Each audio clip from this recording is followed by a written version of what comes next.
সারাদিন জিকির করি আর না করি, আমার রেসের মধ্যে আর মুখের মধ্যে জিকির থাকে, এটা একটা পার্সোনাল বিষয়। এটা কেন? এটা আমাকে এক ধরনের স্পিরিচুয়াল কানেকশন দেয়। সেকেন্ড হচ্ছে যে আমি অলওয়েজ আমার পেছনে বাংলাদেশের পতাকাটা রাখি। আমার পেছনে যে পকেটটা থাকে একটা বাংলাদেশের ছোট পতাকা আমি রাখি। এটা আমাকে এক ধরনের ফিলিংস দেয় যে ইউ হ্যাভ টু কমপ্লিট, এইটাকে তোমাকে আজকে উঠাতে হবে, দেশের জন্য উঠাতে হবে। কারণ এই খেয়াল করে দেখবেন এই ধরনের রেসগুলো হচ্ছে 50% ফিজিক্যাল, বাকি 50% কিন্তু মেন্টাল গেলা। কোনো সময় কি এরকম হয়েছে যে আপনার মনে হচ্ছিল যে আপনি আশা ছেড়ে দিচ্ছেন, অথবা এরকম হয়েছে কিনা, বা তারপর সেই সময়টা কিভাবে সামলেছেন? আসলে হয় কি, আমি দুটো কাজ করি। সেটা হচ্ছে যে আমি রেসের মধ্যে আমি সারাদিন জিকির করি আর না করি, আমার রেসের মধ্যে আর মুখের মধ্যে জিকির থাকে, এটা একটা পার্সোনাল বিষয়। এটা কেন? এটা আমাকে এক ধরনের স্পিরিচুয়াল কানেকশন দেয়। সেকেন্ড হচ্ছে যে আমি অলওয়েজ আমার পেছনে বাংলাদেশের পতাকাটা রাখি।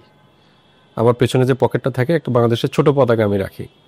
এটা আমাকে এক ধরনের ফিলিংস দেয় যে ইউ হ্যাভ টু কমপ্লিট, এইটাকে তোমাকে আজকে উঠাতে হবে, দেশের জন্য উঠাতে হবে। কারণ এই খেয়াল করে দেখবেন এই ধরনের রেসগুলো হচ্ছে 50% ফিজিক্যাল, বাকি 50% কিন্তু মেন্টাল গেলা। সো আমি মেন্টালি আসলে দুই জায়গা থেকে আসলে উইন করি। এবং আমি যেহেতু আগে থেকে মানে প্রতিটা বিন্দুকে আমি হিসাব করে গিয়েছিলাম, এবং টানা 1 বছরের সাধনা আমার টোটাল ছিল, দ্যাটস ওয়াই আমি ওই কনফিডেন্ট নিয়ে ওখানে গিয়ে নেমেছি। এবং আমার নামার পর আমার একটাই শুধু ছিল যে আমি যদি সুস্থ থাকি আমি ফিনিশ করব। এবং আমার বিডি ট্রায়াথলেট নামে একটি টিম আছে, আমাকে ইনস্ট্যান্ট ওই দিন সাপোর্ট দিয়েছে, যে মাহবুব ভাই সাপোর্টার হিসেবে ওখানে ছিলেন। আমার যে কোচ ছিল, সবাই যেই পরিমাণ সাপোর্ট আমাকে দিয়েছে, আমার মনে হয় যে এই সব কিছু মিলিয়ে আমার এক বিন্দু কনফিডেন্ট একবারের জন্য আসলে ঘাটতে হয়নি। আমি যতটুকু হিসাব করেছি ততটুকু আমি অ্যাচিভ করেছি, কারণ উপরওয়ালা হয়তো বা আমাকে সেই সামর্থ্যটা দিয়েছেন। আমি আমার যারা অনুগত থাকে, আমার যারা টিমমেট থাকে, বা আমার যারা কলিগ আছে, যারা আমার কাছে ট্রেনিং হিসেবে আছে, আমি সবসময় বলি যে তুমি যদি কোনো একটা জিনিসকে অ্যাচিভ করতে চাও, পৃথিবীর কোনো শক্তি নাই তোমার ওটা থেকে দূরে রাখতে পারবে।